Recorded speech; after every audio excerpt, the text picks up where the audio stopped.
देश भर में आज नीट की जो परीक्षा है वो वापस होने जा रही है। देश भर में ये कई सेंटर्स बनाए गए हैं जहां पर इस बार नीट के एग्ज़ाम को कई मायनों में सुरक्षा मानकों के आधार पर दुरुस्त किया गया है।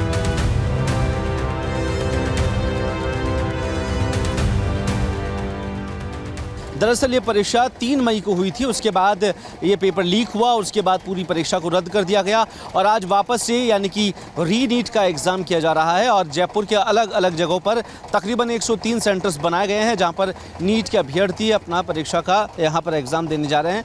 हालांकि जो सुरक्षा व्यवस्थाएँ हैं वो आपको सीधे तौर पर नज़र आएगी। तकरीबन पूरे राजस्थान के अंदर 500 से ज़्यादा सेंटर बनाए गए हैं और 2 लाख से ज़्यादा अभ्यर्थी राजस्थान में इसका जो एग्ज़ाम है वो देने जा रहे हैं। पूरे देश भर में विद्यार्थियों का आंकड़ा लगभग 22 लाख के आसपास है। लेकिन सबसे बड़ी बात यह है कि उन छात्रों के जो पेपर लीक वाला जो प्रकरण हुआ उसके बाद से कई तरह के मानकों में सुधार किया गया है। सीधे तौर पर आप देखेंगे कि किस तरीके से इस बार बीएसएफ के बॉर्डर्स जो एरिया में जो सेना तैनात की गई थी वो सेना इस बार यहाँ आकर पेपर्स की सिक्योरिटी करती नजर आई है। सीकर और कोटा जगहों पर खुद संभागीय आयुक्त और आईजी रेंज के अधिकारी इन तमाम व्यवस्थाओं को ध्यान में रखते हुए वहां सुरक्षा व्यवस्थाओं को ध्यान में रख रहे हैं। हालांकि आप देख पाएंगे ये अभी छात्रों का पहुंचना शुरू हो चुका है। 2 बजे से एग्ज़ाम यहां पर निर्धारित किया गया है और 2 बजे बाद से जो तैयारियां हैं वो कई मानकों में अब ये माना जा सकता है कि जो 2 बजे से परीक्षा शुरू होगी वो 5 बजे तक का टाइम दिया गया था उसमें अब 15 मिनट का इजाफा किया गया है।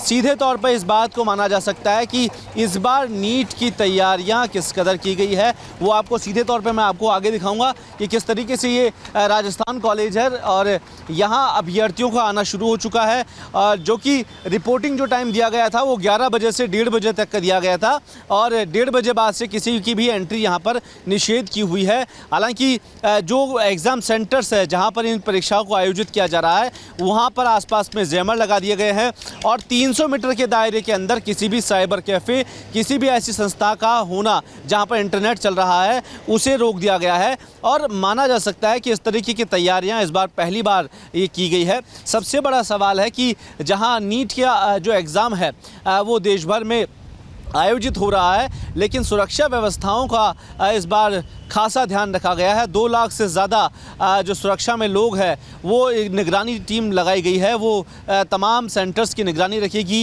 एनटीए की ओर से जो घड़ियां भी सभी सेंटर पर पहुंचाई गई है और सीधे तौर पर माना जा सकता है कि इस बार जो पेपर है ख़ास तौर पर जो पेपर शीट बनाई गई थी वो अलग अलग जगहों से उनके मानक निर्धारित किए गए थे। अलग अलग जगहों से पेपर मंगाए गए, उसके बाद प्रश्नों का चयन किया गया।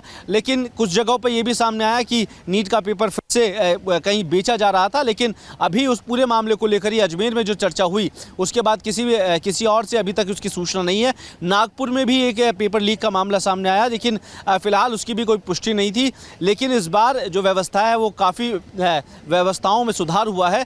सीधे तौर पर माना जा सकता है कि नीट के एग्ज़ाम को ध्यान में रखते हुए जो सुरक्षा व्यवस्था है वो भी सुचारू की गई है। लेकिन जो डॉक्टर्स है और जो एक्सपर्ट्स है उनकी भी छुट्टियां रद्द कर दी गई है क्योंकि अमूमन ये माना जाता है कि जब पेपर लीक होता है या पेपर कहीं से जो सहायता मिलती है वो एक्सपर्ट्स के माध्यम से मिलती है। एग्ज़ाम सेंटर पे बच्चों के भविष्य को लेकर किसी तरह की कोताही यहाँ नज़र नहीं आएगी। और सीधे तौर पर ये एक चीज़ और बताने वाली है कि नीट का जब पेपर यहाँ पर आज आयोजित होगा तो कई सेंटर्स पर ये व्यवस्थाओं का बखूबी ध्यान रखा गया है और इस बार बायोमेट्रिक जांच भी होने जा रही है और उस जांच के दौरान किस तरीके का काम किया जाएगा, क्या क्या विद्यार्थियों से मांगा गया है क्योंकि पैंट शर्ट के अलावा जो इस बार धार्मिक पहनावे थे उसकी अनुमति ज़रूर मिली है लेकिन उसको समय से पहले आने के लिए लोगों को बुलाया गया है, विद्यार्थियों को यहाँ बुलाया गया है। और जो छात्र है उनके साथ जो क्योंकि कई डॉक्यूमेंट्स ऐसे थे जिनके चलते कई परेशानियां छात्रों को होती थी। एक बार आपसे जानना चाहिए इस बार क्या क्या मंगवाया है एग्ज़ाम सेंटर्स पर आपसे? वही पिछली बार मंगाया वही। अच्छा, किसी तरह का कोई अभी परेशानी आप यहाँ पहुँचे तो? नहीं, परेशानी कोई नहीं। अच्छा, दूसरी बार दे रहे हो एग्ज़ाम? हाँ। कैसा लग रहा है? वो इससे पहले से सही। मोटिवेशन है या फिर डाउन हुआ है? थोड़ा डाउन हुआ है। चलिए, बेस्ट ऑफ लक। तो ये छात्र आना शुरू हो चुके हैं लेकिन देखिए एंट्री जो है वो आपको जो तय समय है उस तय समय के दौरान ही मिलेगी। लेकिन प्रश्न खड़ा हो जाता है कि इस समय पे जब छात्र इतने डरे हुए थे और कई सुसाइड केसेस हुए, उसके बाद में एकाएक प्रश्न चिन्ह खड़ा हो जाता है कि आखिरकार उन तमाम व्यवस्थाओं का क्या, उन जिम्मेदारों का क्या जो इस पूरे पेपर लीक प्रकरण से जुड़े हुए थे। एक और छात्र, भैया कहाँ से पहुँच रहे हो? हाँ। कैसा लग रहा है? पहली बार दिए हो? नहीं, भैया के साथ आए हम लोग। पहली बार दिए? इससे पहले दिया था एग्जाम? हाँ दिए थे। पेपर लीक हुआ जब? हाँ कैसा लग रहा है अभी? ठीक ठाक है, थोड़ा तैयारी में। हाँ चलिए, कहाँ से आ रहे हो बेटा? हम बहुत दूर से एग्ज़ाम देने, कहाँ से? काला डेरे से आगे। अच्छा, क्या दूसरी बार दे रहे हो एग्जाम? हाँ, इससे पहले कैसा हुआ एग्जाम? एग्ज़ाम बढ़िया हुआ था पर पेपर लीक हो गया तो सब अभी बराबर। कैसा है? मोटिवेशन है या कैसा? ठीक है, डिमोटिवेट भी नहीं है, मोटिवेट भी नहीं है, सब नॉर्मल है। पेरेंट्स को लेके आए हो साथ में? हाँ, पेरेंट्स साथ हैं। चलिए, बेस्ट ऑफ लक। अब देखिए, लोग आना शुरू हो चुके हैं और अपने पेरेंट्स के साथ यहाँ पर अमूमन आपको देखने का है। कुछ और लोग भी हैं जो बाहर की तरफ खड़े हुए हैं, उनसे भी जान लेंगे कि आखिरकार इस पेपर को लेकर किस तरीके का लोगों में रुझान है, क्योंकि ये कहा नहीं जा सकता है कि आने वाले दिनों के अंदर जो पेचीदगियाँ होगी, आने वाले दिनों के अंदर जो सवाल खड़े होंगे वो प्रशासनिक स्तर पर किस तरीके से होंगे, क्योंकि सुरक्षा ज़रूर यहाँ माकूल की गई है, लेकिन सुरक्षा पहले भी थी, लेकिन जब पेपर लीक हुआ तो लोगों में कहीं ना कहीं वो प्रश्न ज़रूर खड़ा हो गया है। कहाँ से पहुँचे बंधु? कोटपुतली से। कैसा लग रहा है? दूसरी बार पेपर दे रहे हो? नहीं, मेरे पेपर, सिस्टर का पेपर है। सिस्टर का पेपर? हाँ, तो क्या फिर भी एक परिवार के तौर पर कैसा लगता है जब ऐसी सिचुएशन हो गई है? थोड़ा टेंशन से माहौल रहता है कि कैसे पेपर होगा। पिछली बार पेपर हार्ड आया था ना, तो इस बार देखो कैसा आता है, ईजी आता है, हार्ड आता है, कुछ थोड़ा वो रहता है। मतलब कैसा घर में टेंशन रहा? कोई 1.5 महीना खराब हुआ? वो तो माहौल थोड़ा बहुत तो भी थोड़ा ख़राब हुआ ही था। पेपर लीक हो गया था ना ये सब। लेकिन किया, बच्चे को मोटिवेट किया फिर पेरेंट्स ने। अभी पेपर जब होने जा रहा है तो आप लोग यहाँ आए हो उसको सपोर्ट करने के लिए? हाँ बिल्कुल, बच्चे के सपोर्ट के लिए तो है ही, बच्चे के साथ है। बच्चा थोड़ा घबराया हुआ भी है, महीने भर से तैयारी दोबारा से कर रहा है। कहाँ से आए हो? करौली। करौली से? सेंटर इतनी दूर? हाँ, पिछली बार तो कोटपुतली आया था। तो अभी से कल आ गए थे, अभी आए थे? नहीं, आज ही आया हूँ। क्या कैसे उम्मीद कर रहे हो ये वापस पेपर होने जा रहा है? बढ़िया है, हो गया, सही रहा। 1 महीने दोबारा और तैयारी हो गई। पहले तो पेपर लीक हो गया था, अब देखते हैं अब क्या होता है। आप इनके पिताजी हो? हाँ। कैसा लगता है बाबू जी? एक बड़ा सवाल खड़ा हो जाता है बच्चों के भविष्य को लेकर। बड़े बड़े बच्चे होते हैं, परीक्षा देते हैं, लीक हो जाता है, फिर एक बड़ा चुनौती हो जाती है। उसमें क्या है, पहले जो तैयारी करते हैं ना, हर तरह से तैयारी करके लाते हैं, फिर एकदम से बच्चे पेपर लीक हो जाते हैं तो बच्चे फिर टूट जाते हैं। फिर आगे पता नहीं कैसे पेपर आएगा, कैसा नहीं आएगा। जैसे बच्चों को डिफरेंट तो परेशानी तो आती ही है ना। तो जैसे पेपर लीक होने में बहुत परेशानी उठानी पड़ती है बच्चों की। तैयारी में बहुत फर्क पड़ जाता है। 1 महीने में तो फिर भी जो पैसे से कंपटीशन में साल भर से तैयारी कर रहे हैं, फिर वापस फिर दिक्कत आती है। तो उसमें तो यही कहना चाहता हूँ, ऐसा नहीं होना चाहिए आगे। देखिए, ये एक सीधे तौर की एक बड़ा प्रश्न है कि जब डॉक्टरी जैसे एग्ज़ाम आप देते हैं, शुरुआती तौर पर आप वहाँ से निकल कर आते हैं और उधर से निकल कर आप इस चीज़ के अंदर चले जाते हैं कि परीक्षा वापस से देनी है, तो एक बड़ा माहौल वैसा बन जाता है कि आने वाले दिनों के अंदर कितना जो टास्क है वो आपको नज़र आएगा। कहाँ से पहुँचे हो आप? यही से आपका भी एग्ज़ाम है? नहीं, आपका एग्ज़ाम है, दूसरी बार दे रहे हो? मतलब 12th के साथ दिया था, ये रीनीट हुआ ना, तो इसलिए कैसा लग रहा है दूसरी बार? ठीक ही है, देखते हैं। उम्मीद है पेपर कैसा होगा? उम्मीद NTA पे है, NTA कैसा बनाएगा। पहले वाला कैसा लगा? पहला वाला ठीक था, मतलब ज़्यादा टफ भी नहीं था, इजी भी नहीं था, नॉर्मल था, मॉडरेट। कहाँ से आए दादी? कहाँ से आए? चौमू से किनको लेके आए? गुड़िया को लेके आए। अच्छा। पहले भी आए थे आप? नहीं, अभी आए हो? हाँ पहले तो वहाँ पाउट आया था नंबर। अच्छा। कैसा लग रहा है बच्चों को? बढ़िया लग रहा है। बेटा, आप एग्ज़ाम देने आए हो दूसरी बार, कैसा महसूस होता है एक छात्र के तौर पर? स्ट्रेस रहता है, कैसा पेपर जाएगा, कैसा आएगा, क्या लेवल रहेगा, बस। इससे पहले वाला पेपर कैसा रहा? ठीक था, एवरेज गया था।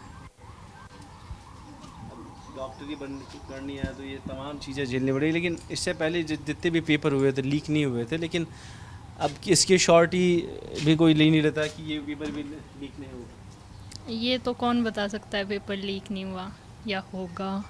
जैसे पिछले वाले पेपर में भी पता नहीं था लीक हुआ है कि नहीं हुआ, वो तो पेपर देने के बाद पता चला। तो अभी भी नहीं पता पेपर लीक हुआ है नहीं हुआ, बाद में पता चलेगा। आपको ऐसा लगता है सर बच्चे सही है, तैयारी है बच्चों की, परीक्षा देंगे बिल्कुल पूरे आत्मविश्वास के साथ देंगे। अब की बार एनटीए ने बहुत ही विशेष इंतजाम किए हैं और ऐसी कोई बात नहीं है कि लीक होने की कोई संभावना नहीं है, गोपनीय तरीके से एग्ज़ाम होगी।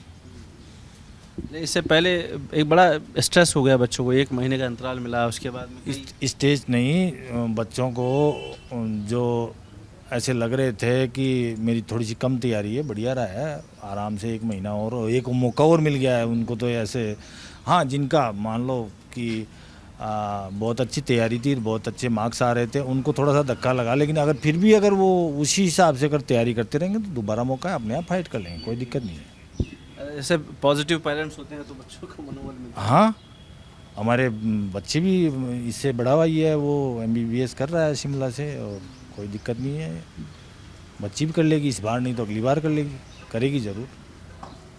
देखिए पूरे देश में एक नैरेटिव फैलाया गया था स्ट्रेस को लेकर, लेकिन कुछ गार्जियंस आपको ये भी नज़र आएंगे कि अपने बच्चों को पॉजिटिव मोड पर लेकर जाते हैं, उनको समझाने की कोशिश करते हैं ऐसे एग्ज़ाम के समय में जब परिस्थितियां ऐसी होती है कि शायद बच्चे उन परिस्थितियों को समझ नहीं पाते हैं। लेकिन इस बार एनटीए की जो तैयारियां थी वो आपको सीधे तौर पर आपको नज़र आएगी, क्योंकि पेपर बनने से पहले और बनने के बाद और अब जब एग्ज़ाम की घड़ी आ चुकी है, एनटीए ने तमाम व्यवस्थाओं को ध्यान में रखा।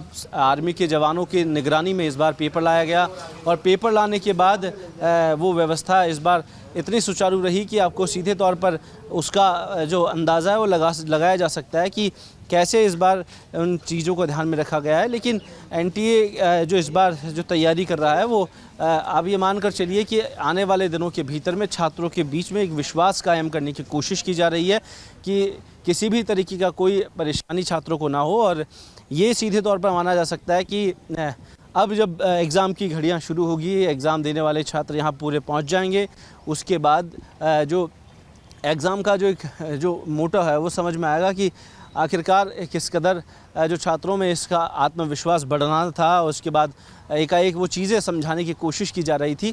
लेकिन देखिए एक बड़ा चुनौतीपूर्ण समय ज़रूर है, लेकिन एनटीए की जो तैयारियां हैं वो सीधे तौर पर आपको यहाँ प्रभावित नज़र आएगी। सुरक्षा के 3 लेयर्स आपको यहाँ नज़र आएगी, किसी तरीके के भारी व्यक्ति को यहाँ एंट्री नहीं है। 300 मीटर के दायरे के अंदर जो भी संस्थानें थी जहाँ पर इंटरनेट एक्सेस हो सकते थे, साइबर कैफ़े है और कोई ऑफिस है, उनको बंद कराया गया है और जैमर्स हर सेंटर्स पर लगाए गए हैं कि किसी भी तकनीकी सहायता का उपयोग यहाँ पर किसी पेपर लीक माफिया ना ले सके।